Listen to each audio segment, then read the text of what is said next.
E aí, tudo bem? É o seguinte, perguntaram pra mim se o ar-condicionado, ele pega o ar lá de fora e coloca aqui pra dentro e pega o ar de dentro e coloca lá pra fora. E aí eu dei risada, né, porque a pessoa não sabia mais ou menos como é que funciona o ar-condicionado e era uma pessoa da área, que já trabalhava na área há muito tempo, então por isso que eu dei risada. Se é uma pessoa que não trabalha, eu até entenderia, mas quem trabalha na área pensa que o ar-condicionado pega o ar lá de fora e coloca pra dentro, está muito equivocado. Bom, já deixa seu like aqui embaixo, comenta, curte, ativa a notificação já no sininho. Se não gostar também do nosso tema, já pode deixar um dislike aí para ir falar também das sugestões de temas para que nós possamos gravar outros vídeos para você, tá bom? Bom, vou falar para vocês, a ideia desse vídeo é explicar como é que funciona o ar-condicionado. O ar-condicionado, ele tem duas unidades, normalmente, os padrões. Existem vários sistemas, mas eu vou falar aqueles padrões, que é aquilo tipo residencial. Nós temos a unidade externa e a unidade interna. A unidade externa, conhecida como unidade condensadora, ela fica do lado de fora, normalmente ela até fica exposta ao meio ambiente para ter a troca de calor. A unidade interna, conhecida como evaporadora, ela fica dentro do ambiente e é ela que acaba fazendo o ar climatizado.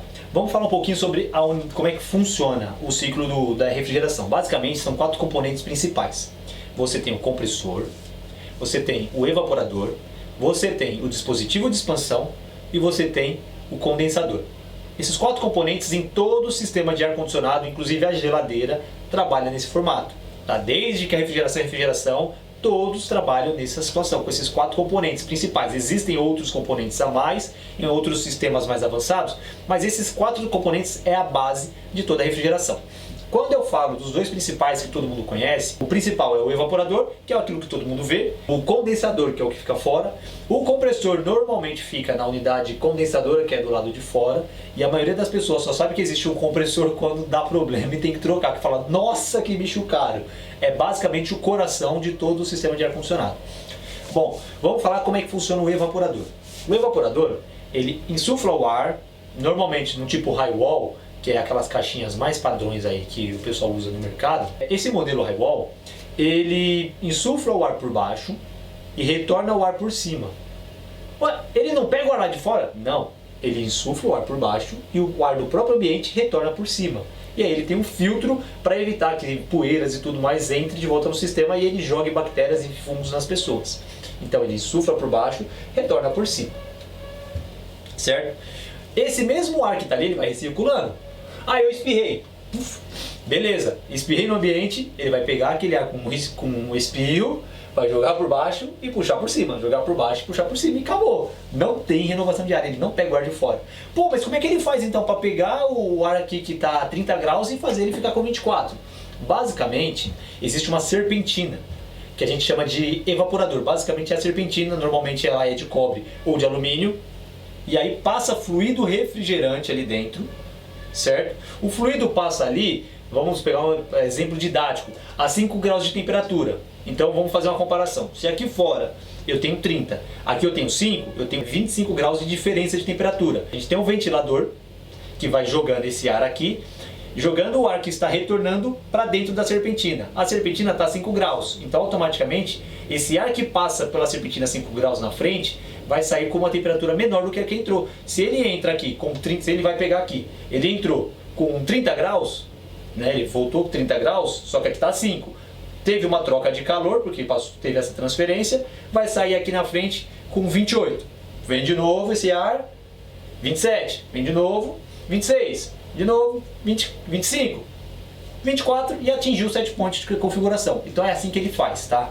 Renovação de ar, como é que eu trabalho com ela? Você precisa ter um sistema independente. Os ar-condicionados do tipo high wall, do tipo cassete, do tipo piso-teto, normalmente não tem sistema de renovação. O cassete tem alguns que vêm com o sistema do lado para que você possa fazer um sistema de renovação separado e acoplar nele, mas eles não têm renovação de ar, certo? O sistema dotado também não vem com renovação de ar, você tem que fazer um sistema de renovação de ar. Bom, tendo pontuado isso, é importante você saber que a qualidade do ar interno está extremamente ligada à renovação de ar. Você não consegue ter um ambiente interno com qualidade sem renovação de ar. Então, toda vez que você for instalar um high wall, alguma coisa assim, se preocupe também com a renovação de ar. Avise para o cliente a importância da renovação de ar. Porque já aconteceu da gente fazer serviços em empresas grandes e lá do lugar tinha 200 pessoas. Aí faz-se a análise da qualidade do ar e por não se ter renovação de ar, dá um CO2 muito alto, ou seja, uma não conformidade. Como é que eu readequo isso? Eu tenho que colocar um sistema de renovação de ar. E muitas vezes, na hora da obra, na hora da instalação, é 10 vezes mais fácil você fazer isso do que depois de pronto você ter que refazer.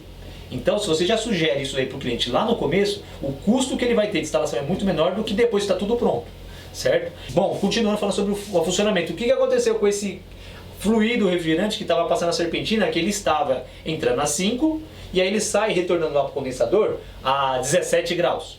Ele vai lá para fora e lá fora entra no compressor e no compressor ele vai fazer essa diferença. Por isso lá no compressor também tem uma outra unidade, uma outra serpentina, que aí a gente chama de condensador, que vai fazer esse fluido perder o calor novamente. Então ele vai pegar aqui, ele vai subir a temperatura, essa temperatura que subiu, ele volta lá para o sistema e o sistema baixa de novo. Então basicamente é isso que faz. O fluido refrigerante é o que leva o calor lá para fora e traz o fluido gelado aqui para dentro. É assim que funciona, certo? E o compressor? O compressor é o que mantém a diferença de temperatura. Toda vez que a gente fala de temperatura na refrigeração, a gente está falando sobre pressão. Diferença de pressão gera diferença de temperatura. Então vamos supor, se eu tenho 60 pascal, 60 psi de pressão, eu vou ter uma temperatura. Se eu aumento isso daqui para 200 psi, eu vou ter outra temperatura. Entenderam? Então a pressão está ligada e é diretamente proporcional à temperatura, principalmente falando de fluido refrigerante. Por isso que a gente tem um compressor do lado de fora que ajuda nesse sentido. Comenta aqui embaixo se esse vídeo te ajudou. Se ficou com alguma dúvida também, já deixa seu comentário, compartilha, comenta e deixa seu like. Obrigado pela atenção.